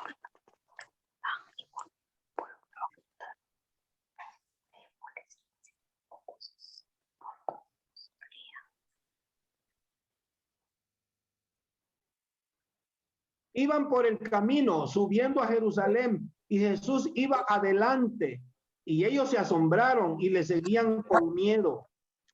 ¿Saben por qué iban con miedo? Porque dijeron, pues si él va a morir, pues vamos a morir con él, porque iba con ellos. Entonces volviendo Jesús a tomar a los 12 aparte, les comenzó a decir las cosas que le habían de acontecer, lo que le iba a pasar. ¿Qué le iba a pasar? He aquí, dice Jesús, vamos a Jerusalén y el Hijo del Hombre será entregado a los principales sacerdotes y a los escribas, y le condenarán a muerte y le entregarán a los gentiles. Los gentiles iban a ser los romanos que lo entregarían a la guardia para que lo mataran. Pero dice el versículo 34, y le escarnecerán, y le azotarán y escupirán en él y le matarán, mas al tercer día resucitará. Hermanos, miren, pero se van a sorprender. Vamos a Lucas 18. Me voy a abreviar varios de estos pasajes, hermanos, pero miren lo que dice en Lucas 18. Hay muchos pasajes de estos, hermanos, en cada evangelio, pero el punto está que Jesús les está diciendo esta verdad del evangelio y ellos, miren lo que dice en Lucas 18, hermanos. Déjenme confirmar yo esto. Dice aquí, versículo 31 y 30 hasta el 34. Miren lo que dice, del 31 al 34. Tomando Jesús a los 12, siempre era la explicación a ellos. Ustedes no se olviden que estos 12 representan, como leímos en Efesios, que la doctrina verdadera está fundada en los apóstoles. Y dice aquí, tomando a los 12 apóstoles, claro, les dijo, he aquí, subimos a Jerusalén y se cumplirán. Miren, hermanos, más claro no podía estar aquí. Jesús les hace referencia a las profecías y se cumplirán todas las cosas escritas por los profetas acerca del Hijo del Hombre. Ya más claro no podía estar. Jesús no está inventando eso, les está refiriendo a la escritura. Y miren lo que dice, pues será entregado a los gentiles y será escarnecido y enfrentado y escupido. Versículo 33. Y después que le hayan azotado, le matarán, mas al tercer día resucitará. Pero sorpréndanse el versículo 34. Pero ¿qué dice, hermanos? Pero ellos nada comprendieron de estas cosas. Y estas palabras les eran encubiertas y no entendían. ¿Qué cosa, hermano? Yo les pregunto, hermano. Yo les pregunto, si usted hubiera estado allí y Jesús le dice eso, ¿era fácil de entender? ¿O había que interpretar eso? ¿O no era literal eso, que lo habrían de escupir, de golpear y todo, y azotar y al final matar? Eso cualquiera lo entiende, hermano. Hoy pero, hermano, les hago la pregunta. ¿Saben por qué ellos les era encubierto y no entendían nada de esto? Porque estaban prejuiciados. Ellos tenían más el concepto de que si Jesús era el Mesías, no tenía que morir. ¿Cómo que va a morir? Entonces, ¿cómo va a establecer el reino? Pues no entendían la naturaleza del reino de Cristo. Ahora, hermano, hasta aquí se va entendiendo, ¿no? Por cosa de tiempo, yo lo voy a llevar al libro de Lucas, capítulo 24. Ahora vamos a ver el chasco. Vamos a ver el chasco de los discípulos, hermanos. Vamos a Lucas 24. Miren, hermano, resumí varios pasajes de esos. Resumí varios pasajes porque el tiempo, pero leímos como unos 6, ¿no? Que Jesús habló de su muerte a los discípulos. Esto no se lo dijo tanto ya a la gente. Una vez lo dijo y ellos dijeron que no esperaban que el Mesías habría de morir. Pero ahora la gente está bien, pero que los discípulos no lo entiendan es como decir la iglesia no lo entienda. Miren lo que dice en Lucas capítulo 14, perdón, 24, Lucas 24, dejen ver. Vamos a leer desde el versículo Miren lo que nos va, ahora se van a sorprender más, desde el versículo 13 en adelante. Esto sucedió el día de la resurrección de Cristo.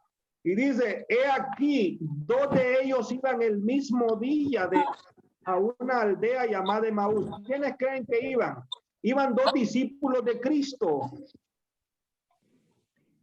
Eran discípulos de Cristo, iban a Jerusalén. A propósito, hermanos, ¿se acuerdan que yo les mencioné en el chasco que un hombre llamado Irán Edson iba con otro compañero cuando se le empezaron a revelar verdades que vio a Cristo allá entrando como en una visión? Pero miren lo que va a pasar aquí. He aquí que iban 2 de ellos el mismo día que Jesús resucitó a una aldea de Emaús que estaba como a 60 estadios. Estos son como unos 25 kilómetros. Y miren la plática que tuvieron ahí. Sucedió que mientras ellos hablaban y discutían entre sí, Jesús mismo se acercó y caminaba con ellos. Ahora dice el 16. Mas los ojos de ellos estaban velados para que no le conociesen. O sea, Cristo permitió, hermanos, que no le conocieran porque él quería desarrollar una plática con ellos. Y miren lo que les pregunta Jesús. Y Jesús les dice, ¿qué pláticas son estas que tenéis entre vosotros mientras camináis? ¿Y por qué están tan qué? Tan tristes. No olviden que Cristo había muerto y ese domingo de la resurrección Jesús va platicando con ellos y dice, respondiendo uno de ellos que se llamaba Cleofas, fíjense hermanos, ¿cuántos iban en el camino? 2. A ver si notaron, en el versículo 13 dice Pero que 3 con Cristo. 2, y fíjense que no se da el nombre de los, y fíjense que no da el nombre de los 2, dice, respondió uno de ellos que se llamaba Cleofas, no da el nombre del otro. Esto se parece a la historia de Irán Edson, que dice que le dijo a otro hermano, vamos, acompáñeme, pero no se da el nombre del otro, se dio solo el nombre de Irán Edson. Pero aquí este hombre se llamaba Cleofas y no menciona el otro. Respondiendo uno de ellos que se llamaba Cleofas, miren lo que le dijo a Cristo, ¿eres tú el único extranjero o forastero en Jerusalén que no has sabido las cosas que en ellas han acontecido en estos días? Y miren lo que dice. Entonces él le dijo, ¿qué cosas? Todavía Jesús está haciendo como que no sabe. ¿Qué cosas? Y ellos le dijeron, de Jesús Nazareno, que fue varón profeta, poderoso en obras y en palabras delante de Dios y de todo el pueblo. Versículo 20. Y cómo le entregaron los principales sacerdotes y nuestros gobernantes a sentencia de muerte y le crucificaron. Con qué tristeza lo están diciendo, hermanos. Notaron que ellos iban muy tristes. Y mire, prepárense para el versículo 21, lo que dicen. Pero nosotros esperábamos. ¿Qué esperaban, hermano? Pero nosotros esperábamos que él era el que había de redimir a Israel. Y ahora dice, de todo esto es ya el tercer día que esto ha acontecido. Lo mataron hace 3 días, pues, y miren lo que dice, nosotros esperábamos que él habría de redimir a Israel. Yo les pregunto, hermano, ya estaba redimido Israel, ya Israel es un símbolo de la salvación, de los que habrían de ser salvos. Hermano, el mundo, el pueblo ya podía ser salvo, ya. ¿Están de acuerdo que cuando Jesús murió, él redimió a Israel, redimió a los que han de ser salvos con su muerte?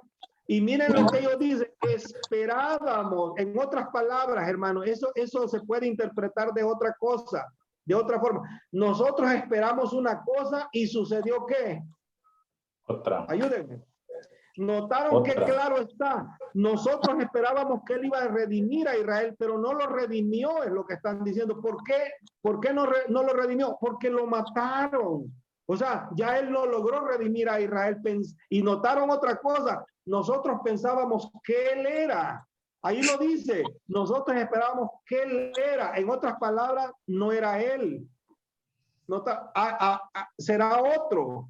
Entonces, anduvimos siguiendo a ese hombre en vano. No era él, hay que esperar entonces quizás a otro. Nos chasqueó, ¿sí o no? ¿Notaron? Nos defraudó, esperábamos que él nos salvaría, pero no lo logró porque lo mataron hace 3 días. Y yo quiero mostrarles algo, viene una parte interesante, versículo 22. Pero miren lo que ellos dicen. Aunque también nos han asombrado unas mujeres de entre nosotros, las que antes del día, o sea, al amanecer, antes de que amaneciera, pues fueron al sepulcro. Versículo 23 dice, y como no hallaron su cuerpo, vinieron diciendo que habían visto visión de ángeles, quienes les dijeron que él vive. Imagínense, hermano, ya había una noticia ahí que como que los ángeles ya habían dicho que él vivía, no estaba muerto, se había cumplido la profecía. Y miren el versículo 24, hermanos. Dice, y fueron algunos de los nuestros, o sea, de los otros discípulos, al sepulcro y hallaron así como las mujeres habían dicho, pero a él no le vieron. Hermanos, me pasé una parte interesante, ya que retrocede David, las mujeres, leamos esa parte que me la pasé sin querer. Dice versículo 4, retrocede al 4. Aconteció que estando ellas, las mujeres, por esto dice, aconteció que estando ellas perplejas por esto, he aquí se pararon junto a ellas 2 ángeles con vestiduras resplandecientes. Y miren lo que les dijeron. Y como ellas tuvieron miedo, bajaron el rostro y a la tierra, y ellos les dijeron, ¿por qué buscáis entre los muertos al que vive? Notaron, están confirmando la profecía. Versículo, no está aquí, sino que ha resucitado. Y miren lo que los ángeles les dicen, acuérdense de lo que él les habló cuando aún estaba en Galilea. O sea, él ya les había advertido que iba a morir, pero iba a resucitar. ¿Ustedes por qué están espantadas? Él ya resucitó. Y dice el versículo, miren, le repitieron las palabras los ángeles. Él les dijo, es necesario que el Hijo del Hombre sea entregado en manos de hombres pecadores y que sea crucificado y resucite al tercer día. Notaron que los ángeles le repitieron. Y dice el versículo 8, hermanos, sorpréndanse. Miren lo que dice el 8. Ya van a ver lo que hicieron las mujeres. Dice,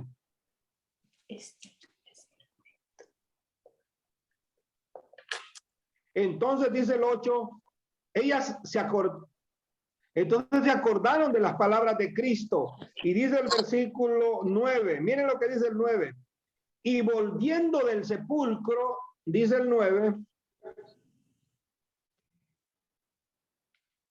dice que inmediatamente ahora ya llevaban la noticia que Cristo había resucitado. Y volviendo del sepulcro, dieron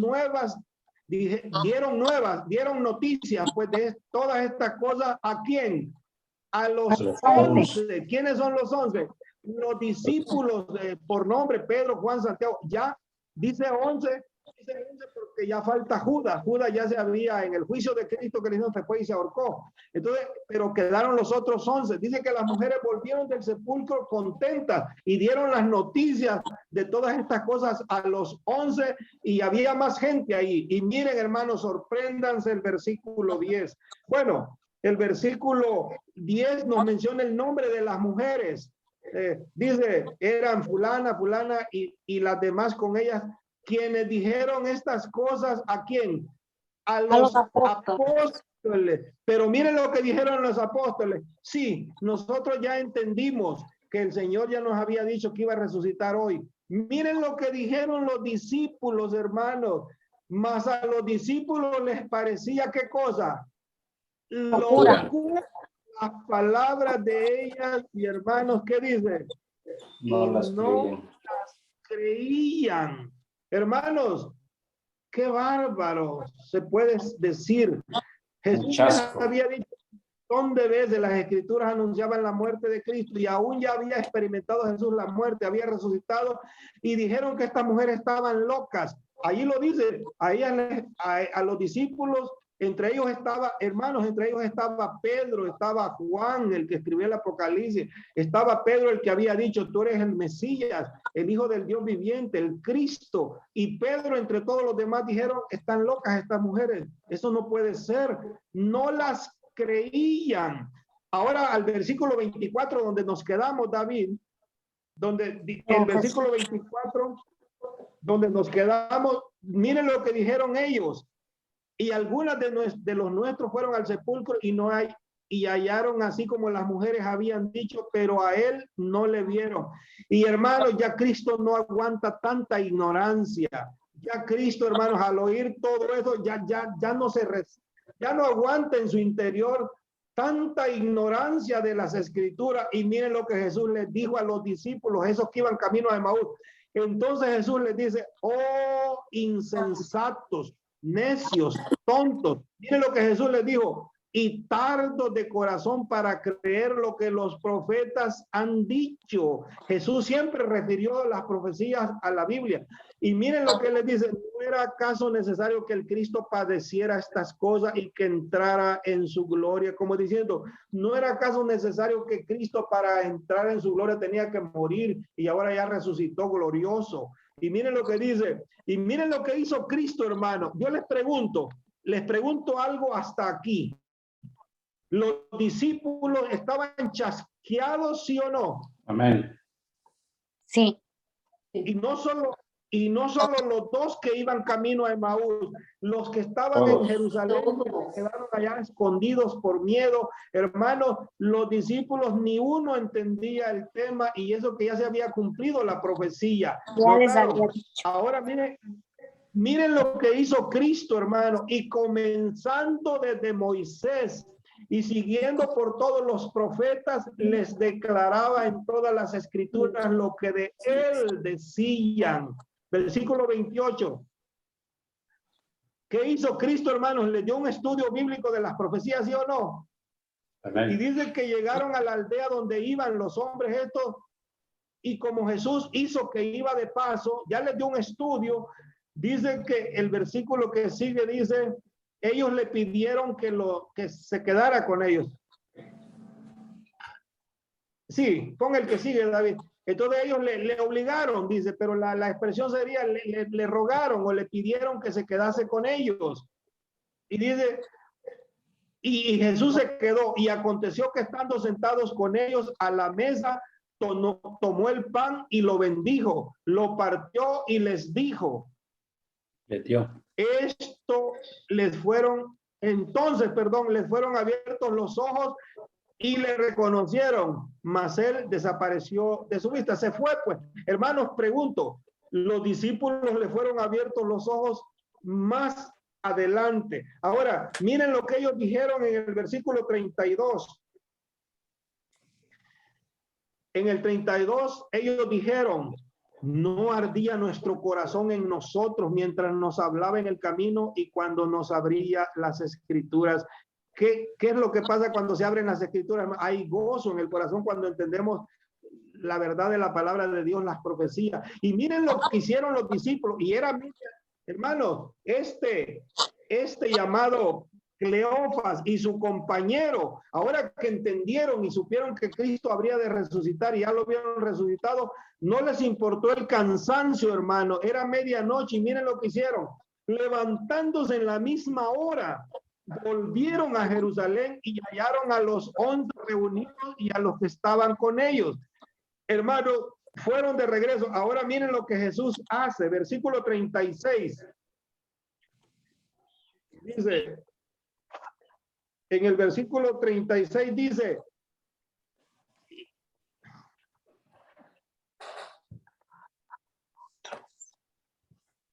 miren en el 36 lo que pasa. Mientras ellos hablaban allá en Jerusalén, hablaban de estas cosas, Jesús se puso en medio de ellos y les dijo, paz a vosotros. Era el saludo cordial, ¿no? Y miren lo que dice el 37.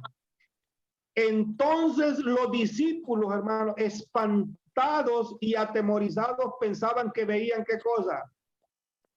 Un espíritu, hermano. Pensaban que miraban un fantasma, dice otras versiones. Y miren lo que Jesús les dice. Ya vamos a terminar, hermanos, perdón que nos pasamos. Y Jesús les dice, ¿por qué están turbados y vienen a vuestros corazones, a vuestro corazón estos pensamientos? Versículo, mirad mis manos y mis pies que yo mismo soy. Palpad y ved, porque un espíritu no tiene carne ni huesos, como veis que yo tengo. Y mostrándoles las manos, dice, les mostró las manos y los pies. Pero ellos dicen que ellos todavía no lo creían. Estaban maravillados, claro, tenían gozo, pero no lo creían y estaban maravillados. Ahora yo quiero que vean, para terminar el capítulo, hermanos, miren lo que Jesús les dice ahora al grueso de los apóstoles. Jesús les dice a todos los apóstoles en el versículo, yo quiero que vean esta parte, hermano, es bien interesante. Dice en el versículo 44, en el 44, miren lo que hace. Allá les explicó a los dos que iban en el camino de Emaús, ¿no? Pero ahora Jesús les va a repetir a ellos la predicación a todos los que están ahí. Había más gente, pero ahí están los dos. Miren lo que les dijo Jesús en el 44. Estas son las palabras que os hablé estando aún con vosotros, que era necesario que se cumpliese todo lo que está escrito de mí en la ley de Moisés. Hermanos, ¿saben por qué dicen la ley de Moisés? ¿Quién creen ustedes que escribió todo aquello de la ley del santuario, de las fiestas judías? No era Dios que a través de Moisés se los repetía. Dice, hermano, era necesario que se cumpliera todo lo que está escrito en la ley de Moisés, en los profetas y en los salmos. Y miren lo que sigue diciendo. Hermanos, miren lo que dice. Entonces les abrió, ¿qué cosa? Jesús les tuvo que hacer una operación, hermano.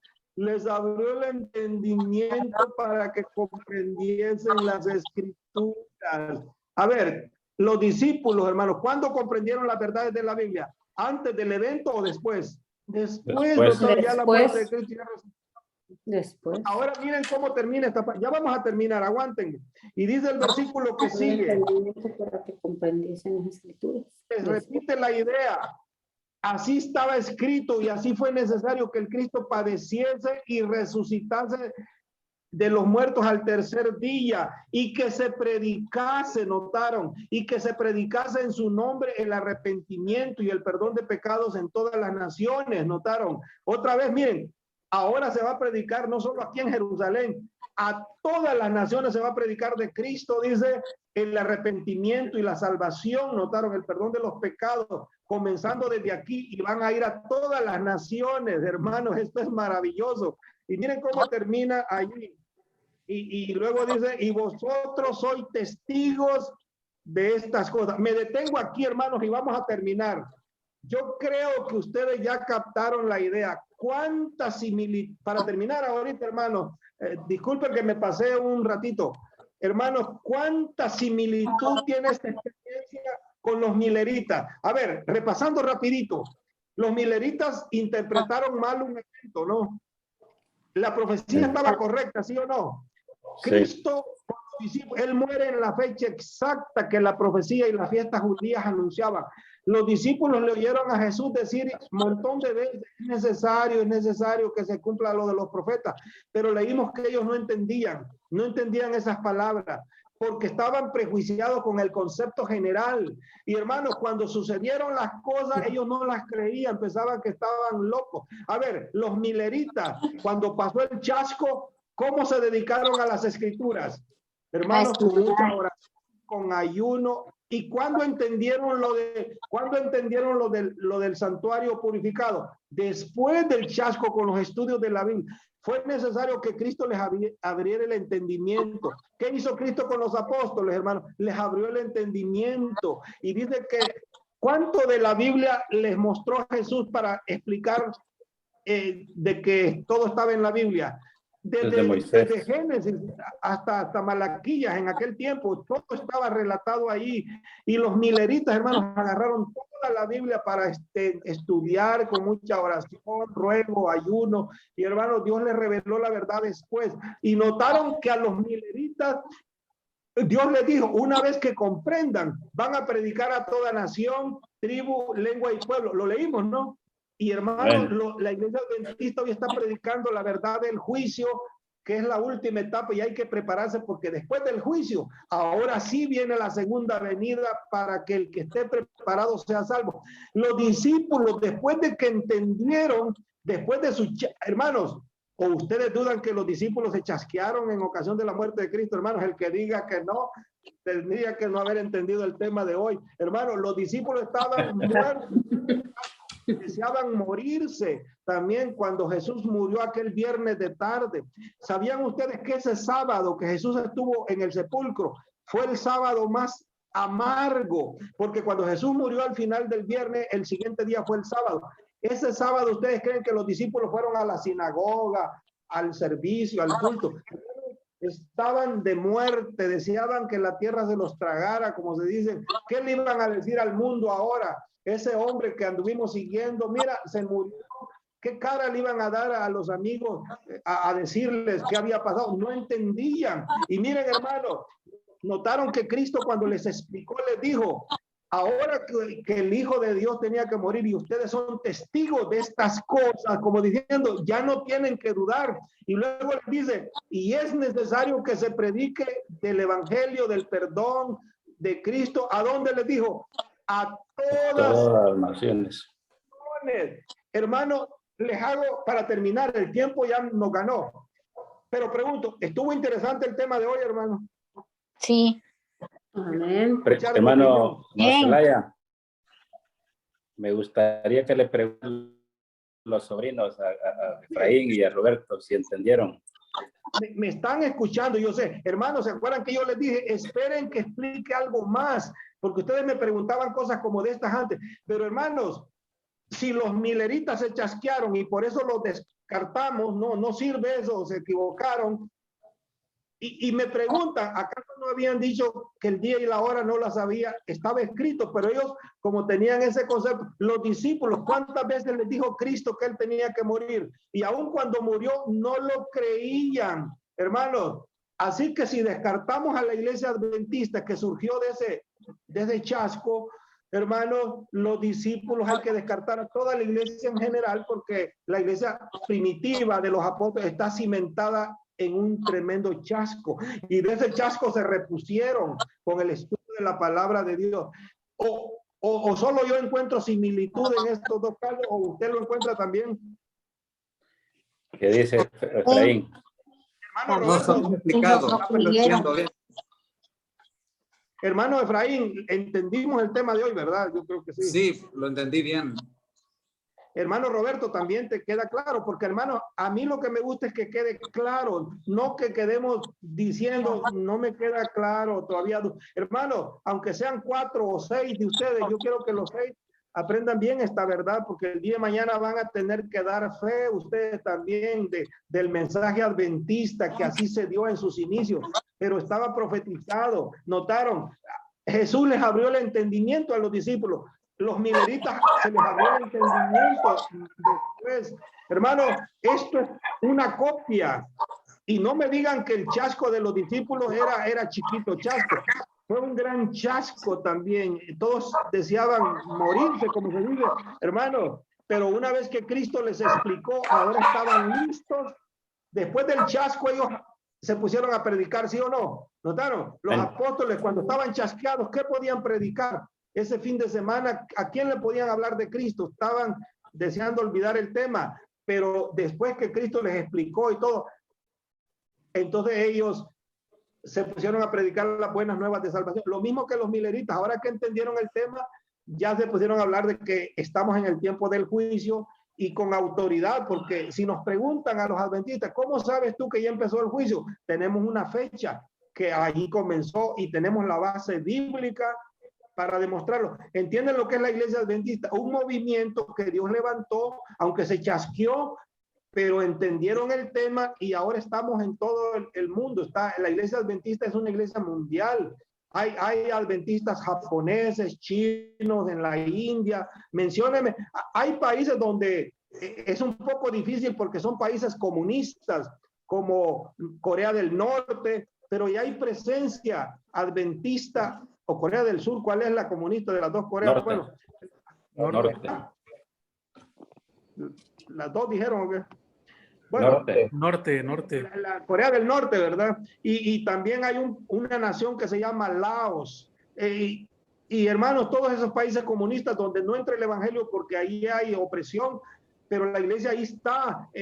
Conforme entran los otros cristianos, también el mensaje adventista ha entrado. Y hermano, es una iglesia que está cumpliendo la misión que Dios le dio. La iglesia adventista viene desde aquellos años. El origen es allá en los 1844 a raíz de ese chasco. Y ya hay presencia adventista en unos países más que otros, como por ejemplo en México, aquí en Estados Unidos, en todo Centroamérica está cundido del mensaje adventista, hermano. Y entonces pudimos ver, hermanos, que el mensaje específico que Dios le dio a la iglesia adventista es el mensaje de los 3 ángeles. Lo vamos a dejar ahora y vamos a estudiar eso en la siguiente reunión, hermanos. El martes los espero que se conecten. Disculpen que hemos... Pero hermano, estaba emocionado yo relatando esto con la base bíblica que me emociona este tema, pero para mí fue importante. Aún yo confirmé estas verdades y las aprendo cada vez más. ¿Y ustedes aprendieron algo, hermano? Hermana Marta, Sí. hermana Marta de Maryland, yo sé que, ¿y saben por qué les cuesta aprender esto? Ustedes estas verdades las están oyendo por primera vez, hermano, y no es fácil. Si miren a los discípulos cuántas veces Jesús les repitió el mismo tema y no lo entendían. El martes les voy a hablar un poquito más de ese tema. El tiempo ya no me dio, pero yo creo que les mencioné el centro de esto. Los discípulos se chasquearon tremendamente al final de la profecía de las 70 semanas. ¿Está claro?